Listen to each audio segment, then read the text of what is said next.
Hello and welcome to Your United Way, a show that's all about connecting you with your community.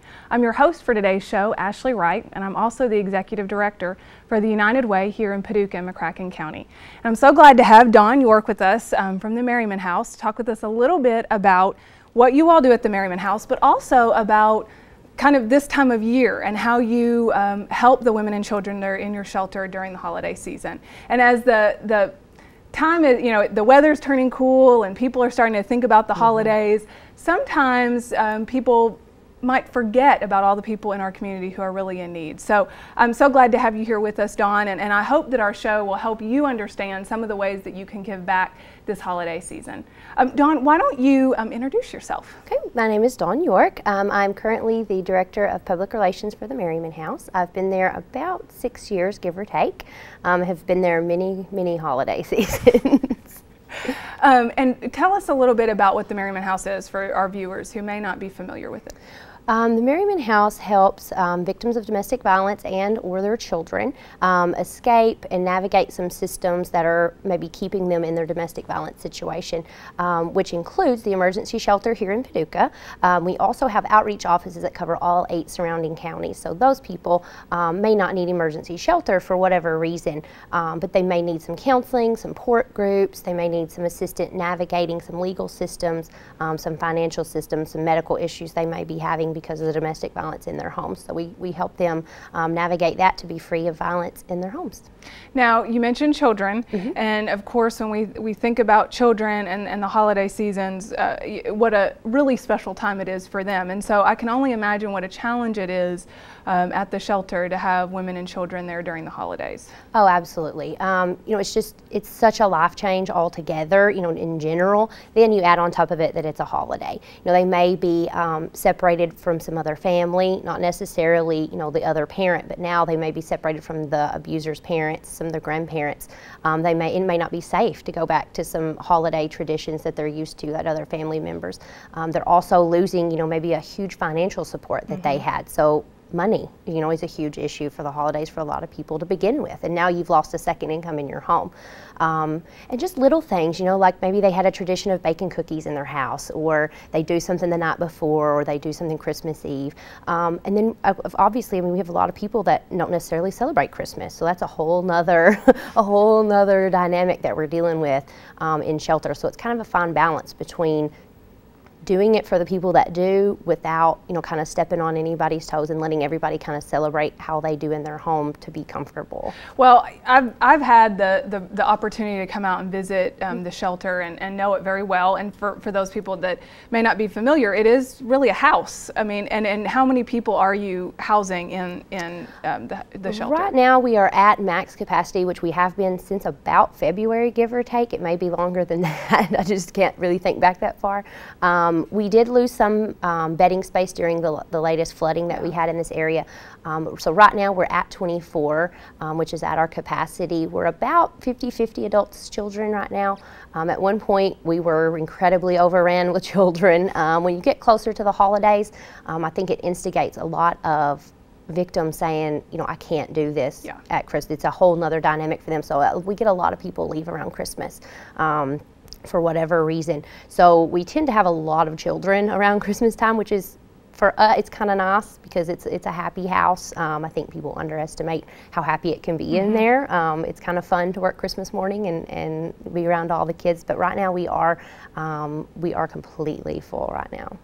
Now, what do you talked a little bit about some of the traditions that people have on their holiday, the night before, maybe the day of. We certainly have those at our house, but how do you kind of honor those traditions for people when you have that number of people in a shelter?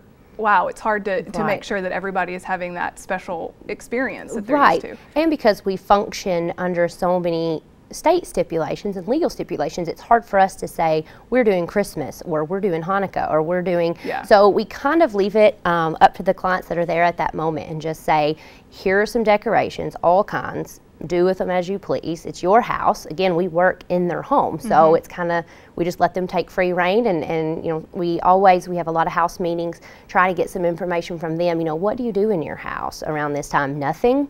fine. You know, do you try to go on a little trip? Do you, you know, do you bake cookies? Do you do a Christmas tree? What do you do Christmas Eve? And try to get their feedback, and then try to integrate those as much as we can into, you know, their daily life. So everybody has an opportunity to kind of pitch in and give some feedback of what they do and what they're not comfortable with and what they are comfortable with. So that's kind of nice to be able to get their, you know, what they do at their own home. And you had mentioned this earlier, but obviously even the most stable homes during Christmas or the holiday season, finances can get tight, and so it becomes a point of stress, I'm sure. And for the women and children, and it's mainly women that are in the shelter, how do they afford to celebrate Christmas as far as buying gifts for their children, or how do you all assist with that? The clients that we deal with a lot of times, we're, I don't want to say amazed, but often amazed at how budget, you know, they can take $1 to a whole new level, which is really nice. So, you know, and as we all know, you go to any store right after Halloween, you know, we're taking down the Halloween stuff and putting up the Christmas stuff. So it kind of sparks in everybody's head of, it comes every year, I'm going to prepare throughout the year to do that. So a lot of times, you know, they've got a plan in place. What we try to do is just supplement that plan that they have. We ask for gift cards during the holiday season so that we can distribute them per, you know, the kid's age, how many kids they have, so that everybody gets a fair, you know, amount distinguishing on their family. And then we allow them to do the shopping for themselves, because that's so important for them to feel like they're part of that process. And as, I mean, we were talking about earlier, you know, a 5T is not a 5T is not a 5T. So, you know, you get a 5T on a little fella that hates dinosaurs, and now he's got a dinosaur t-shirt, and he's like, you know, and we always try to think, you know, even though they may have some financial problems, we still want them to get the things that they want and things that they ask for and the things that they need. It may be more important to that family that they have warm coats than have a bunch of toys. Sure. So in doing the gift cards, it really allows the family to be able to really just be unique in their own family and do what they want. So. And I would imagine coming into the shelter environment, you have to feel some sense of loss of control, you know, because you aren't in your own home anymore. And so to be able to have that gift card and be able to make those decisions about the purchases that you make for your family. Absolutely. Yeah, so many decisions have been made for them, you know, for the period of time they've been in that situation, that this is what we're going to do, this is how things are going to be handled, this is what we're getting, this is how we're handling it. So for them to be able, you know, for me just to hand them a bunch of stuff, which is really nice and thoughtful, is still kind of like, here's the stuff you get. Yeah. So for them to be able to say, I have control over what I buy, how much I buy, where I get it, what color it is, you know, is a whole new aspect for them to be able to handle. So it gives them, people don't realize, I don't think, how much of, you know, an independent feeling that is, to be able to say, I have this gift card and I'm going to buy my kids whatever they want. So if someone is listening and wants to help support this, what do they need to do? They can call their local outreach office. Like I said, we have 4 throughout the county right now. There's one in Murray, one in Graves, one in McCracken, and then of course they can call the actual shelter. We have an outreach advocate in Marshall County as well. So they can absolutely call the shelter, ask for that number, or talk to the people that enter the line at the shelter there. We're trying to, like I said, doing the gift cards this year, but we also try to provide a lot of food preparation for some of our outreach clients that have been in shelter and now maybe they've recently moved out. I mean, turkey and ham and things are really expensive, and that's kind of nice now that they're in their own place, that they can feed and, you know, prepare a meal for Christmas for their family. Yeah. So we try, if people really want to buy physical things, we can always take diapers. Always take diapers. We have a lot of little ones right now. Turkeys, hams, flour, sugar, you know, anything that you do at your holiday, we try to provide that for them too. So anything you think, well, this is what we do, here's what I'm going to give, is perfect. We'll find a way to utilize it. Now, what is your number your main number at the shelter? So if people want to call and get those outreach numbers, what number can they call? The local number here is 443-6001, and then there's a 1-800 number. It's 1-800-585-2686. So anybody can call and find out where they can drop off those gift cards. Absolutely. We can, I mean, in a lot of incidences, we can have somebody swing by and pick them up at your place of business. If, you know, if you're a church organization, we can absolutely make an appointment to come and pick those up and talk. Even talk to your congregation a little bit, or your organization, about what we do and how we utilize those cards in a little more detail if they want to do that. That's a great idea, because there are so many Sunday school groups or civic organizations that really want to do something, and what a great opportunity. Bring in money and buy gift Oh, cards. absolutely. And are there any specific places that are more helpful or not for gift cards? Usually we try, I mean, the mall gift certificates, if people want to go that route, because there are so many options kind of to do that, clothes and toys and all kinds of different variety. There's a lot, we do really well with Walmart cards. We do really well with the little Visa prepaid cards, so that way they can, if they want something, you know, if they have an older teenager that hunts, you're not going to do too well at some of the big chain stores, but maybe they can take their Visa gift card, you know, to Shooter Supply or to some of the, you know, the hunting stores around here and be able to purchase some of that stuff. So, I mean, really we can utilize, they usually do pretty well, and we can kind of tailor some of those to the families that we know, because we do know them pretty well, so we can tailor them to them. I want to touch on two other things very quickly. One is, if there are people, and I know some people, you know, they've got a lot of toys or they've got a lot of clothing that, and they want to give that instead of a gift card. Are you all accepting those as well? We are. For those things, and a lot of times the reason mainly we try to stay away from those kind of things is we may not get enough to go around. So it's really hard for us to see maybe this family get to open, you know, something really special, and then this family really didn't get very much. So we try to utilize those throughout the year for birthdays, you know, other special holidays that come up, maybe first day of school, you know, we'll give them a nice little gift basket because they're all excited about school. Sure. You know, maybe graduation, we have some graduating this year. So those are kind of nice to give out throughout the year. We also do them for group prizes, you know, door prizes for who comes to group the most or whatever. So we definitely utilize those things at this time of year as well as throughout the rest of the year as well. And you know, if somebody is watching and maybe in a domestic violence situation, how can they get help? The chance of that happening is really, really good. 1 in 4, whether you're at Walmart, you're at church, you're at school, 1 in 4 women are in a domestic violence situation or have been. So the likelihood that that's happening right now is really good. Like I said before, there are so many services I feel like that we can offer people, and not necessarily just leave. You know, we have so many safety planning options, leaving options, you know, legal, maybe you're going through some, you know, financial issues, housing issues. There's a lot of things that I feel like a lot of services that we can provide for people. So to do that, I mean, all they would have to do is call the shelter, call their local outreach office. We're also on Facebook. We have an active newsletter that we send out once a month. So it's a lot of different ways, not only for victims and survivors, but community also, to kind of get involved and say, as a community, we're not going to tolerate this in Western Kentucky. Give that number one more time for our viewers. Yeah, the local number is 443-6001, and then the 1-800 number is 585-2686. Well, Dawn, I really appreciate you being here. It's always eye-opening, even though I know so much about the Merryman House and the great work you do. It's always so eye-opening to hear, you know, even in more detail what you're doing. And really, it's always just a great reminder to realize how many people in this community really are in need and are in such difficult situations. So thank you so much for the good work you do. Absolutely. And hopefully we'll see some gift cards coming your way. Yes, hopefully. Thank you very much. Thank you. And we'll be right back with our next segment on Your United Way.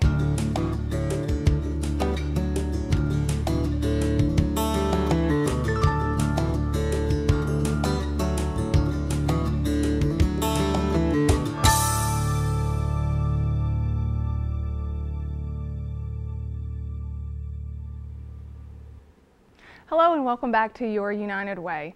I'm very excited to have our 2 new guests with us today, Pam Truitt with Family Service Society and Andrea Underwood with Paducah Power.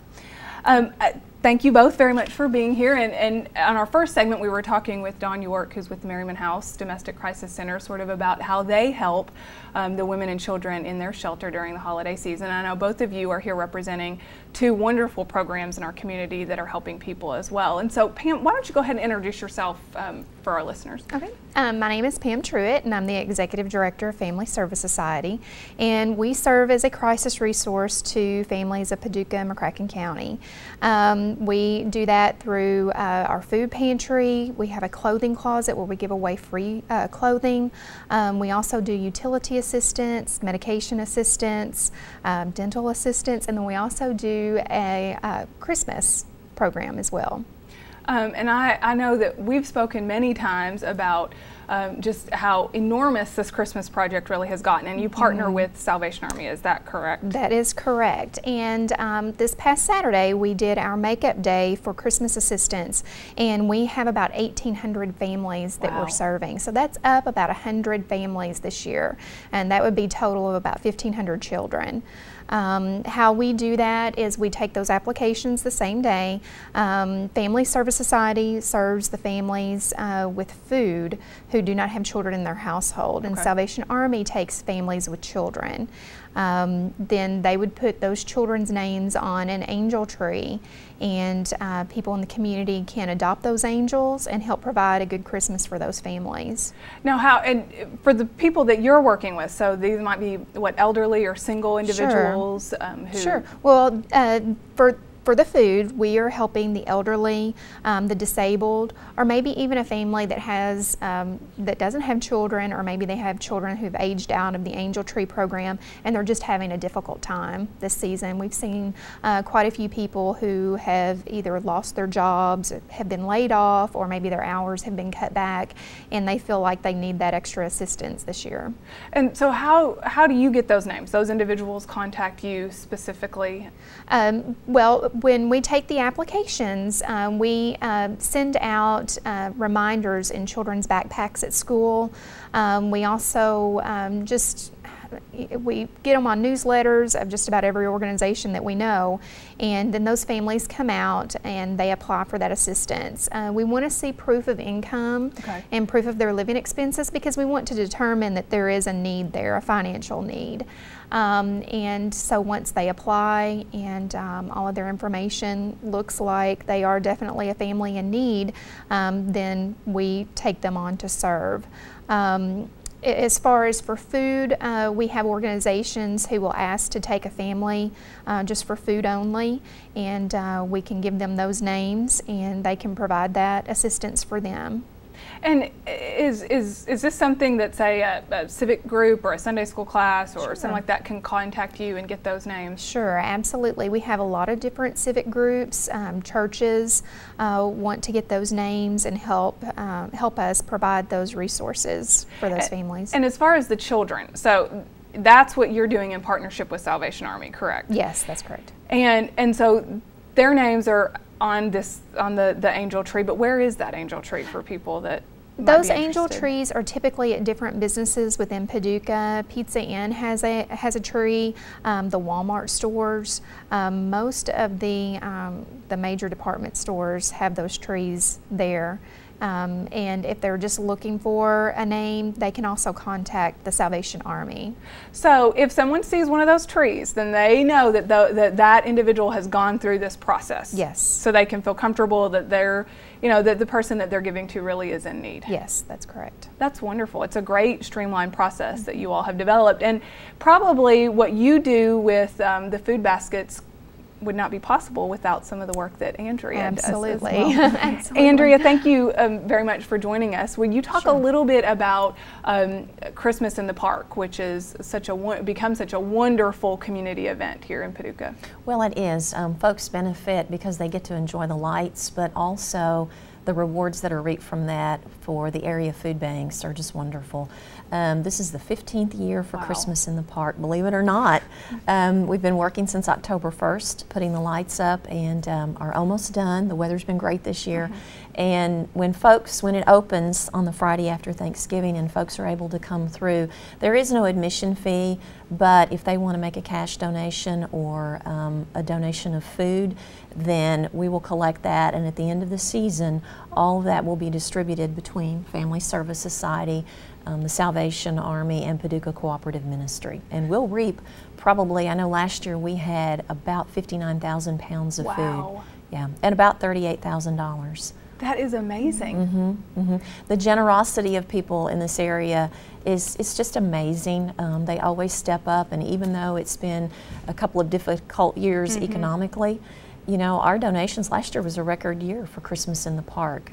People just take care of other folks around here, so they really do. And when you and I spoke, and you said that all of the volunteer slots had been filled at this point for people to help take the donations as they come in, I think that speaks volumes about the kind of community that we live in. Mm-hmm. Oh yeah, we started getting calls in September. Actually, we had a couple of calls back in the summer, and we start scheduling folks to work at the park in September, and probably within a month we had those slots full. That's wonderful. Yeah, it is wonderful. Okay, so I have volunteered before at Christmas in the Park, and I recognize what an enormous amount of food we're talking about here that comes in. So how does that get from Noble Park to the food banks?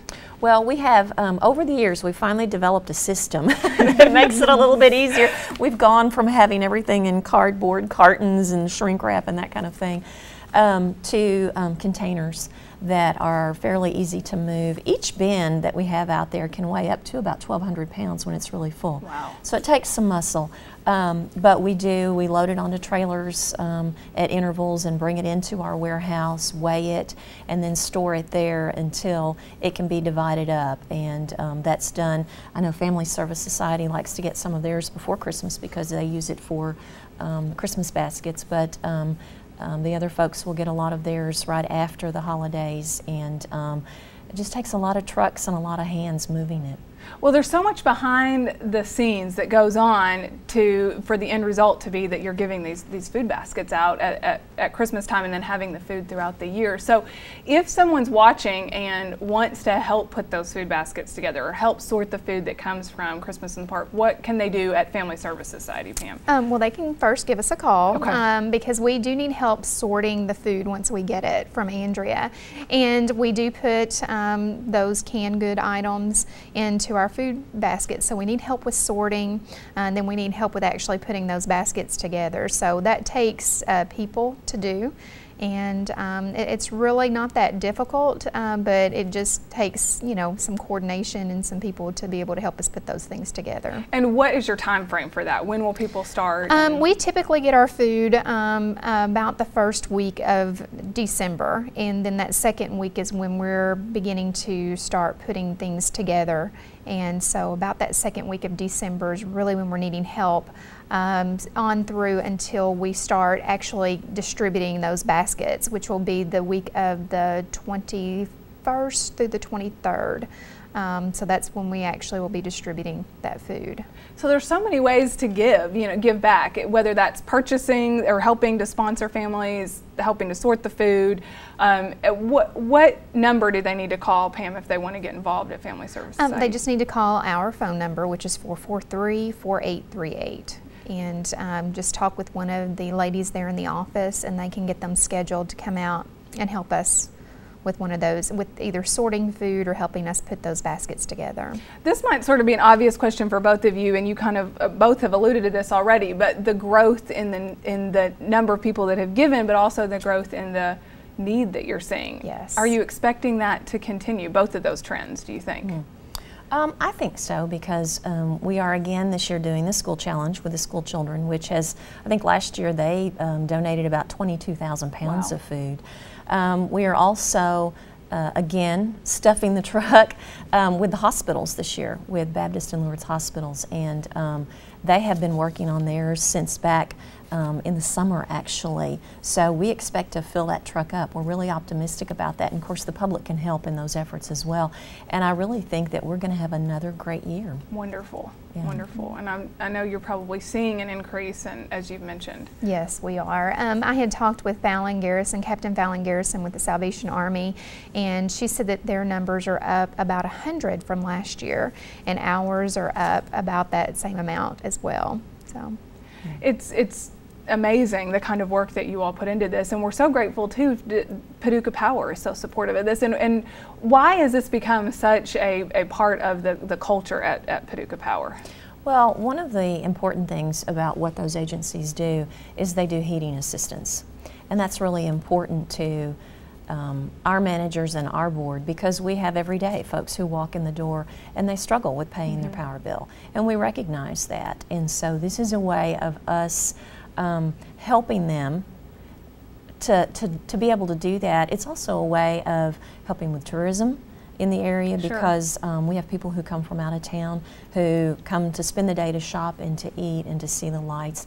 And it's just good for community spirit. You know, we have a lot of families who have small children who they tell me that they will go through the park multiple times throughout the season. You know, every time they go by the park, they have to go through, you know. And that's a wonderful thing. You know, if we can bring that kind of benefit to the community in those ways, then sure, we're owned by the people of Paducah, so we feel an obligation to help in that way.